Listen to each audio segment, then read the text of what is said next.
Boa noite, estamos começando mais uma série, Bíblia Aberta, a volta de Jesus, segundo o relato de Mateus 24.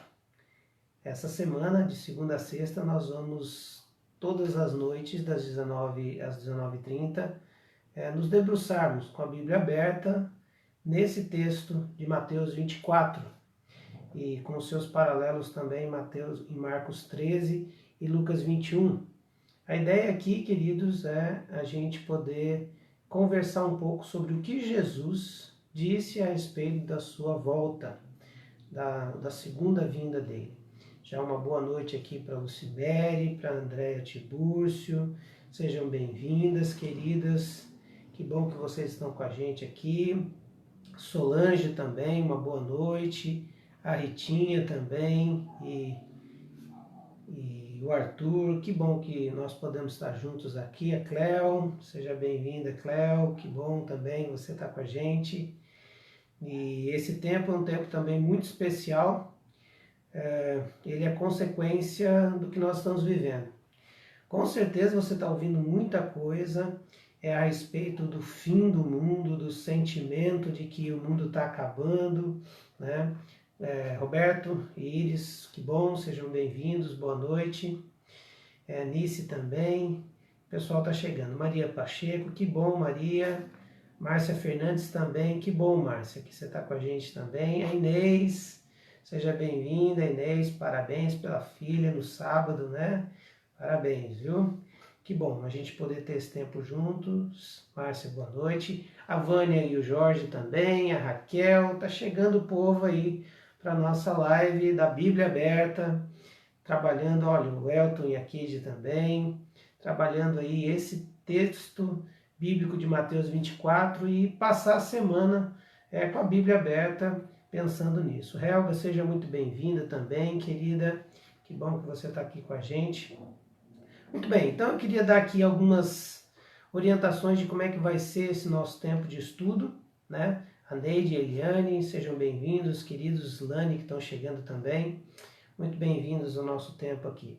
Bom, muito bem, a ideia boa noite também, Noemi, Juliana, Yasmin, Fabrício, a Ângela, a galera tá chegando, até o Aristeu, que seja bem-vindo, Aristeu e Sandra, que bom que vocês estão com a gente, lá de Pomerode.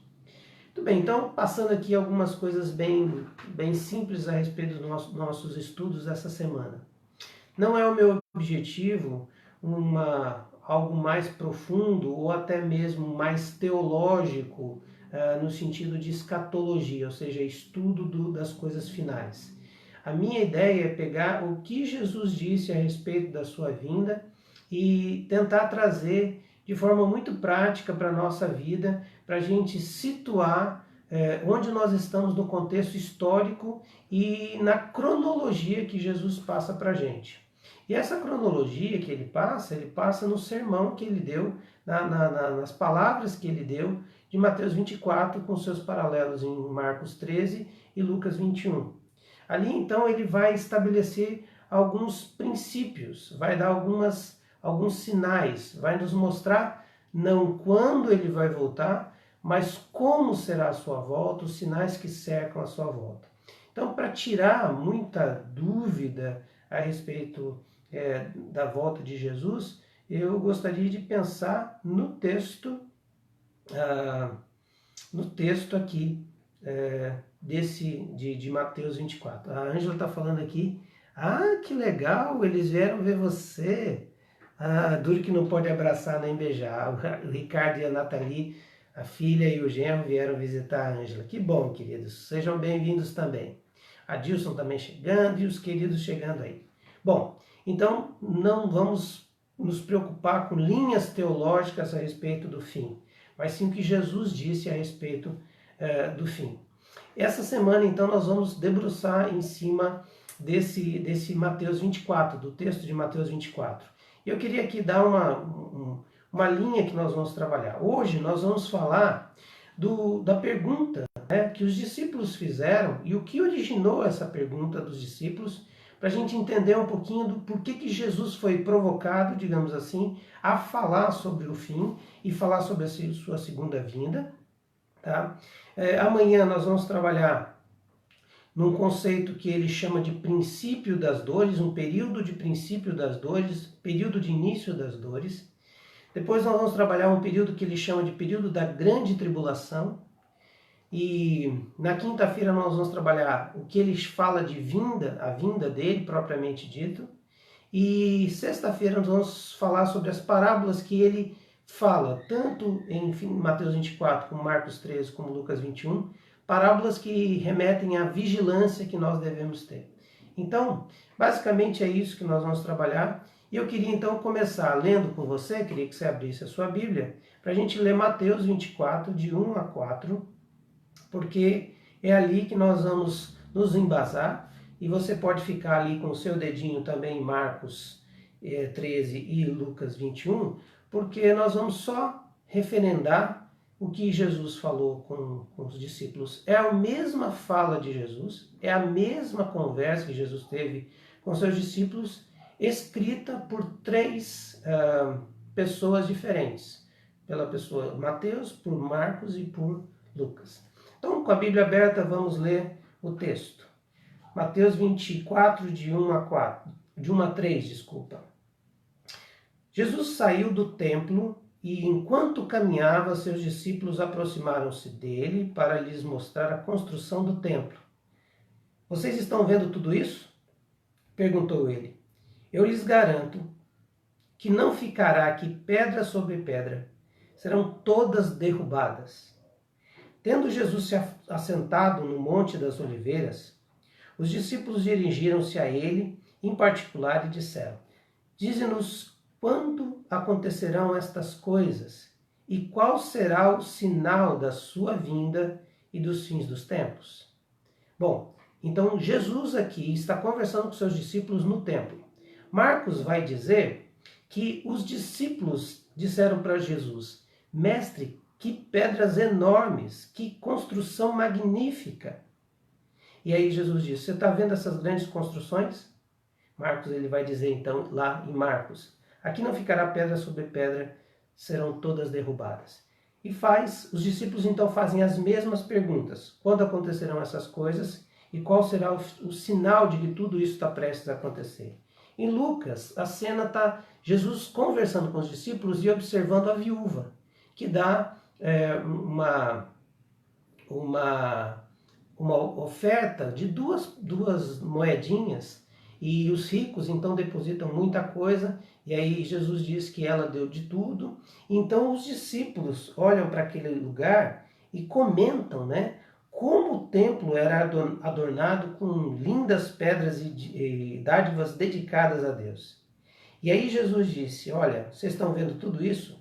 Eu digo para vocês que não vai ficar pedra sobre pedra que não será derrubada. E eles fazem as mesmas perguntas: quando é que acontecerão essas coisas e qual delas acontecer? Bom, olhando para os três textos que são similares e nos ajudam a entender o seguinte: a cena estava acontecendo no templo. As três cenas acontecem no templo. A pergunta de Jesus, para Jesus, às vezes acontece lá no Monte das Oliveiras, onde Jesus subia para fugir um pouco da confusão, porque estava num tempo assim de confusão com ele, os fariseus dando muito embate com ele, e ele então fugia para lá para orar e também para ter um tempo de sossego, e ele olhava, de lá ele olhava o templo. Realmente o templo é magnífico, e o templo tinha muito a ver com a história do povo de Israel. O templo, na verdade, fazia parte do sistema complexo e pesado do povo de Israel. O templo era central para a religião judaica. Veja, tinha um dia para se cultuar a Deus, que era o sábado. Mas para fazer esse culto, era no templo. Então, a ida ao templo no sábado, comum, Jesus foi ao templo no sábado, né? Maria e José apresentam o neném no sábado, Jesus. O dia era consagrado, mas tinha que ir ao templo. O culto não podia acontecer, o culto público acontecia no templo. As pessoas iam ao templo para cultuar, levar suas ofertas, os seus sacrifícios, ofertas de gratidão, oferta pelo pecado. Tudo acontecia no templo. O clero fazia os rituais e cultuavam no templo. É lá que eles matavam os animais, é lá que eles ofereciam a Deus. Então, o templo de Jerusalém era algo fantástico, era a glória de Israel. E Jesus, então, está olhando junto com seus discípulos e vê a imponência desse templo. Então, uma ideia aqui para vocês de como o templo é importante para os judeus. Primeiro, porque era local de adoração. Segundo, que era o local da presença de Deus. Tanto é que quando Salomão constrói o templo, aquela oração de dedicação, né? E aí sai aquilo que ele diz lá de Crônicas 7,14, né? Se o meu povo que se chama pelo meu nome e tal. A glória de Deus se manifesta ali, tá? E a partir daquele momento tudo acontece em torno do templo. Ele é construído por Salomão, mas esse templo é destruído totalmente pelos babilônicos em 586 a.C. Nabucodonosor destrói esse templo. Ele deixa de existir. E aí depois, o segundo templo é construído por Zorobabel.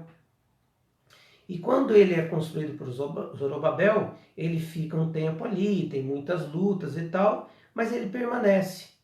Mas chega um tempo onde Herodes, o tempo de Herodes do tempo de Jesus, resolve então construir ou ampliar o templo.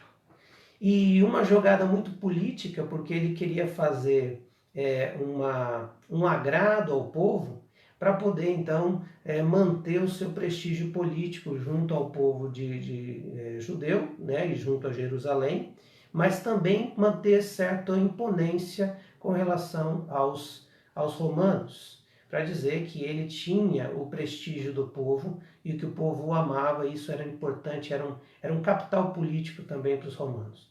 Vai guardando que sempre tem a ver com religião e política, sempre tem a ver com isso. E nós estamos vivendo nesse tempo de religião e política. O segundo templo, então, é ampliado por Herodes. E é tão interessante que era muito importante para o povo de Israel, para o povo judeu, o templo, que quando ele começa então a dizer que ele quer ampliar, olha só o discurso que ele dá para dizer que nós temos que fazer esse templo porque isso aqui mostra a glória de Deus. Ele começa a construir 18 anos antes de Cristo, nascer, né, da era de Cristo, 18 antes de Cristo, e ele dá uma grande contribuição e realmente amplia o templo nesse tempo de 18 anos. Só que só termina esse templo 65 depois de Cristo. Você vê que as obras, né, político, sempre prometendo obras e nunca cumprindo os prazos. Tá? Isso já existia na época de Jesus. Olha só o trecho do discurso de Herodes para justificar a ampliação do templo. Ele vai dizer, Flávio vai dizer essa frase, né? Vai colocar nos seus escritos lá que esse discurso foi feito por Herodes, Flávio Joséfo, o escritor. Ele vai dizer assim: nossos ancestrais, de fato, quando regressaram da Babilônia, construíram esse templo para o Deus Todo-Poderoso, mas faltam em altura 60 côvados para atingir as dimensões que tinha o primeiro templo que foi construído por Salomão. De modo que o templo construído por Salomão excedia o que agora vemos. Mas não vamos condenar os nossos pais por sua negligência ou requerer deles maior piedade que tiveram. Não foi sua culpa o fato do templo não ficar tão alto como deveria, mas agora eu, rei de todos vocês, segundo a vontade de Deus, tenho tido muita paz, ganho muitas riquezas, tenho também boas relações com os romanos, de modo que eu corrigirei esta imperfeição. Será um agradecimento para Deus por me ter dado o seu reino. Eu reerguerei este templo e farei tão completo quanto me for possível. Com esse discurso todo cheio de eu tenho poder, Deus, coitado, ficou com o templo faltando 60 côvados e eu vou resolver esse problema histórico, esse problema até de ordem de grandeza, tá? E eu vou reconstruir esse templo, eu vou organizar, eu vou reerguê-lo, e porque eu tenho moral também com os romanos. Templo, o tamanho do templo, só para você ter uma ideia, 144 mil metros quadrados. Era um Maracanã. Isso quer dizer, naquela época, com pedras todas recortadas inteiras. Metros e metros de pedras cortadas inteiras, carregadas para esse lugar. Bom, resumo. Quase 45 metros de altura. Foram empregados ali 1.000 carroças de transporte, 10 mil operários, 1.000 sacerdotes, porque só os sacerdotes poderiam entrar dentro do templo para fazer as reformas dentro do templo. Então eles aprenderam sobre arquitetura e tudo. Resumo só para você perceber que os discípulos estavam conversando com Jesus sobre uma obra arquitetônica imensa, fantástica, intransponível, indestrutível. Seria inimaginável o que Jesus olha para eles e diz: pois é, vocês estão vendo esse templo aí? Pois o que vai acontecer é o seguinte, não vai sobrar pedra sobre pedra. E quando ele diz isso, o templo estava sendo construído. Estava sendo no seu auge. É como se você estivesse fazendo a sua reforma e alguém viesse e falasse: pois é, rapaz, essa casa aí vai por água abaixo. Você vai dizer: mas toda a glória nossa está em cima disso. Por que Jesus então usa o templo para falar do fim? Por que então ele usa essa analogia? Pega o templo e diz: olha, não vai haver pedra sobre pedra. Quando os discípulos então vão e questionam para ele a respeito: quando que vai acontecer isso? Qual o sinal da sua volta? São duas perguntas que os discípulos fazem que, na verdade, têm duas respostas. Primeiro, os discípulos estavam perguntando quando que ia ser essa destruição de pedra sobre pedra. E segundo, quais seriam os sinais da volta de Jesus. São duas perguntas diferentes, mas que Jesus responde no texto. E ele vai dizer, primeiro ele responde que não vai ver pedra sobre pedra, e vai descrever um pouco do que vai acontecer lá na frente, né? Desse cumprimento dessa profecia, mas também ele vai responder coisas de um futuro mais distante, que tem a ver conosco. Bom, por que Jesus então usa o templo para falar do fim? Primeiro porque representava a decadência da religião judaica. Representava um sentimento de que os líderes usavam o poder político da religião para manter um flerte com Roma. E esse poder não era o poder de Deus, era o poder do homem na religião. E usando a religião para manter os seus caciques políticos junto a Roma. Já começa por aí um distanciamento da religião verdadeira, de Deus, que é Deus como seu Senhor. Confiar exclusivamente no Senhor. Havia conchavos políticos acontecendo todo o tempo, também no templo, com os sacerdotes, os fariseus, e eles estavam então macunados com o Império Romano para, inclusive, destruírem o próprio Jesus. Segundo, porque representava a apostasia da religião verdadeira. Já não era mais a adoração no templo uma forma pura de adoração. Lembra que Jesus chega no templo e o que ele faz? Ele manda, começa a bater em todo mundo com um azorrague, aquele chicote, dando uma surra nessas pessoas, porque eles estavam depravando e fazendo um sacrilégio no templo, que era cobrando preços abusivos.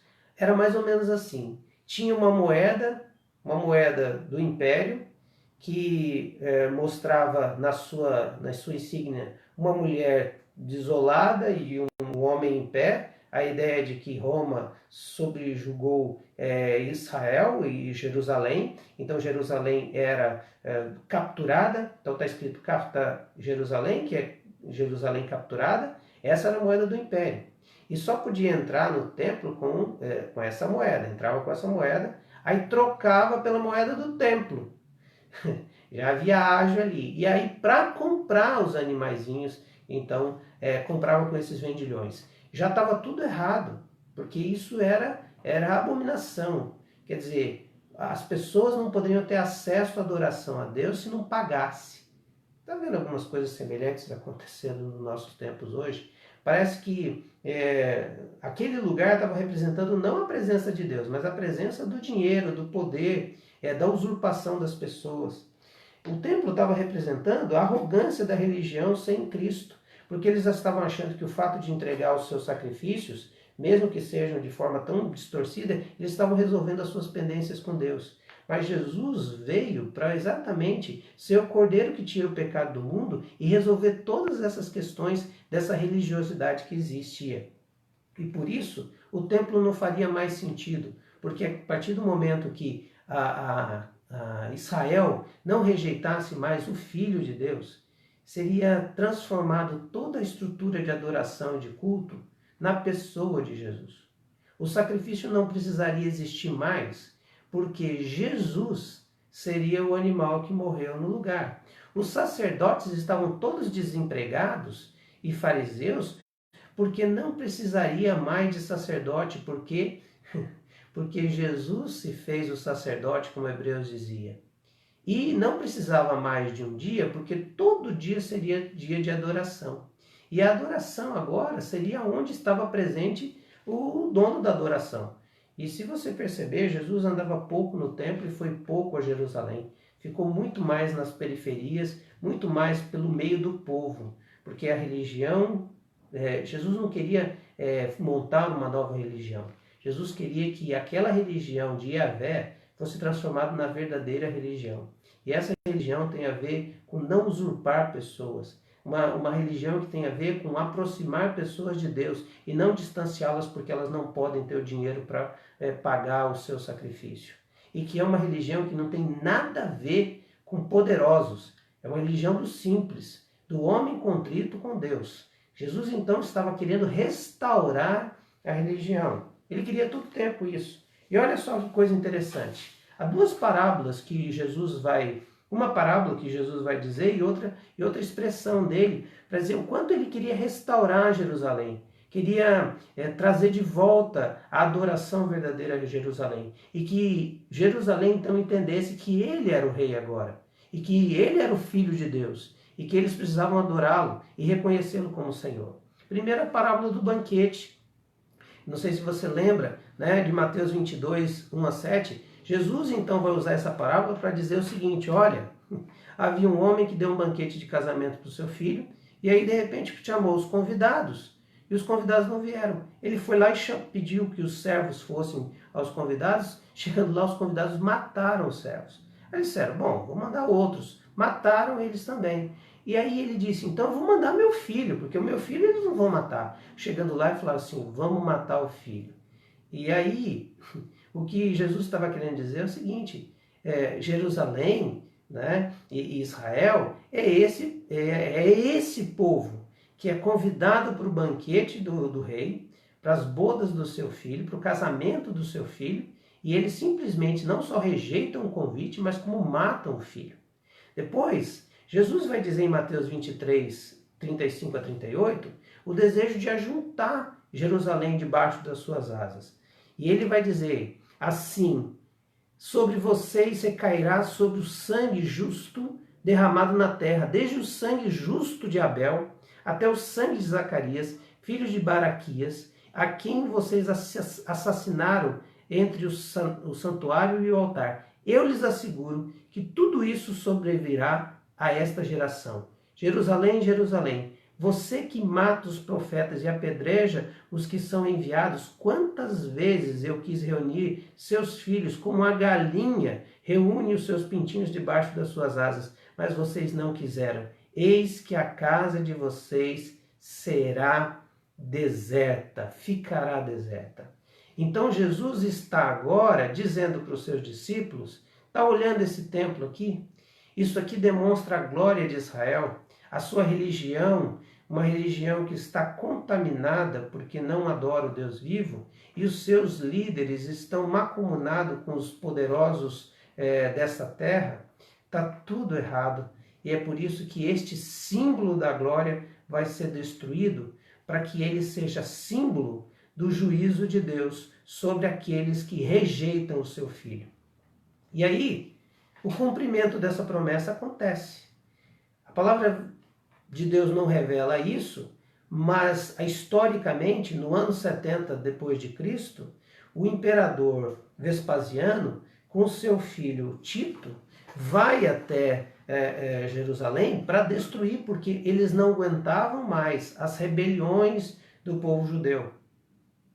Porque havia um conceito de paz romana. Não sei se você sabe, naquele tempo Roma governava o mundo e eles faziam o seguinte: nós não queremos guerra entre os nossos domínios. Então, você que é dominado nosso, você também é nosso dominado, vocês não podem brigar entre si, porque nós não queremos guerra. E eles iam lá e é que Deus tem o controle da história.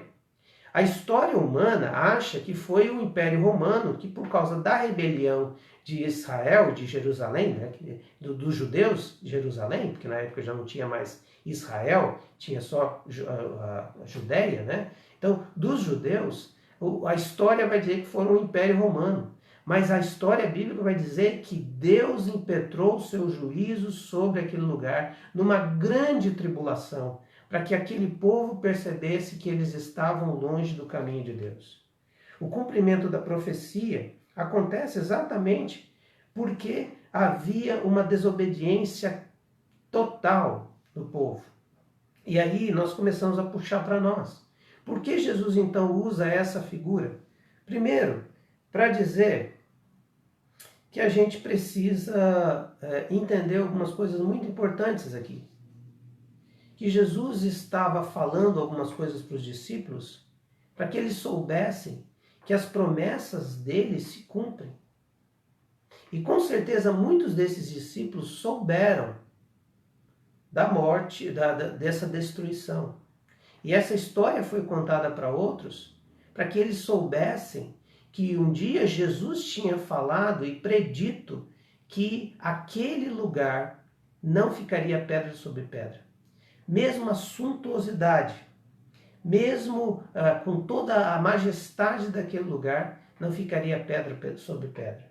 Augusto Nicodemos, no sermão dele, vai dizer que Flávio Joséfo conta a história, né, de que quando eles começaram a colocar fogo, e aquilo pegou fogo, porque dentro também tinha muita madeira, muita coisa com combustível, né, que poderia pegar fogo. Então aquilo toma um incêndio numa proporção tão grande que o ouro, que era das abóbadas, né, do teto, começa a derreter e começa a andar, passar pelas pedras. E aí diz que depois que isso seca, os soldados, para pegar os despojos, removiam as pedras de tal maneira, com uma tamanha violência, para poder arrancar o ouro dali.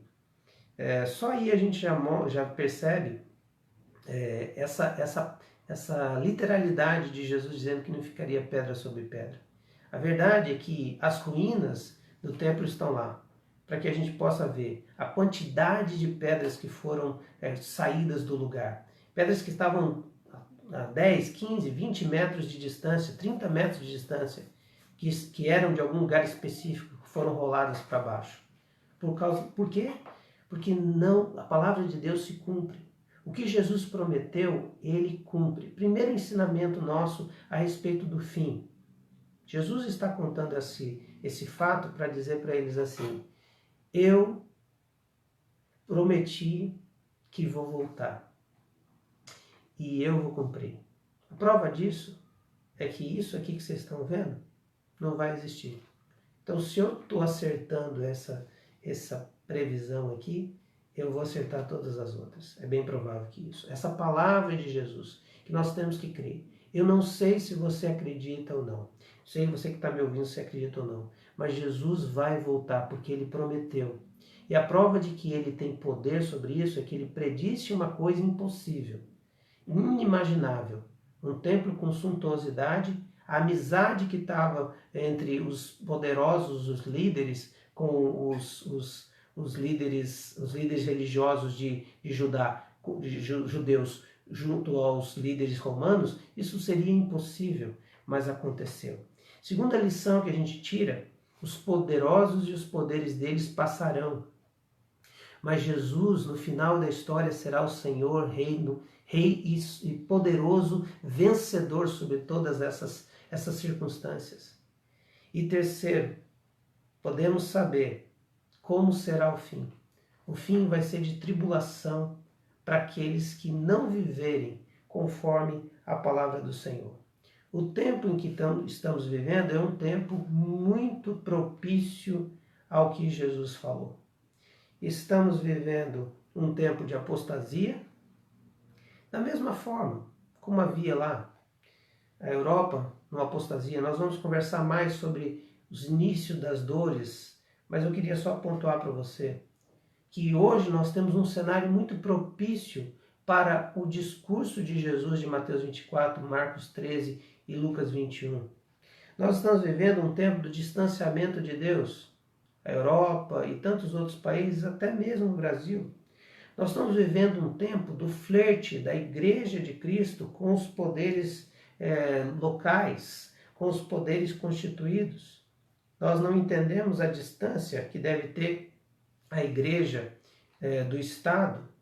Nós estamos vivendo um tempo onde Deus está amorosamente nos impetrando um juízo, mas um juízo que é só para dizer assim, cuidado, porque eu tenho promessas e o meu filho vai voltar. E a época dele voltar está próxima, porque eu estou agora colocando alguns sinais para você se despertar. Igreja, para você se despertar. Povo de Deus, para você se despertar. Meu filho vai voltar e eu tenho agora colocado alguns sinais. E eu, Jacques, creio plenamente que o coronavírus é um sinal, mesmo que doloroso, mas amoroso de Deus, para dizer assim, ainda não é o fim. Nós vamos conversar sobre isso amanhã, o início das dores. Mas para dizer para você e para mim, cuidado, abre os seus olhos, prepare-se, entenda os passos, cuide do seu coração. Eu vou voltar, Jesus está dizendo, e eu quero encontrar você preparada para isso. Jesus aqui não responde, então, quando acontecerão essas coisas. Mas Jesus responde os sinais que vão preceder a vinda dele. Então ele usa a destruição do templo como um paralelo de como será. Os homens glorificando as coisas que fazem para Deus, o templo suntuoso, homens que vivem uma religião sem Deus, como os fariseus e os sacerdotes, homens que flertam com o poder deste mundo. A igreja tem flertado demais, não é só no Brasil, em todo lugar, com os poderes deste mundo, e então virá uma grande tribulação. Então, queridos, essa noite fica aqui esse pano de fundo para você entender. Assim como existia um templo maravilhoso, onde os homens estavam achando que está tudo resolvido, que não tinha problema nenhum, e então de repente Jesus vem, traz uma profecia para dizer, olha, tudo que vocês estão vendo não vai existir mais. Os poderes de vocês serão simplesmente triturados. Jerusalém será sitiada e o seu templo magnífico não ficará pedra sobre pedra. Esse é o Jesus que prometeu voltar. Então, se ele disse algo lá e tudo que ele disse na Bíblia tem se cumprido, cumpriu no ano 70 depois dele e vai cumprir num tempo que a gente não sabe. O que ele está dizendo, nós vamos ver durante a semana, ele está dizendo para nós, igreja, você é minha, então anda segundo a minha vontade. Esse é o primeiro ensinamento desse texto de Mateus 24. Igreja, você é de Jesus. Cuidado com quem você anda flertando. Cuidado com onde está o teu pensamento e a tua motivação. Essas belezas do mundo são apenas transitórias. Mas Deus prometeu um dia voltar. E ele vai voltar.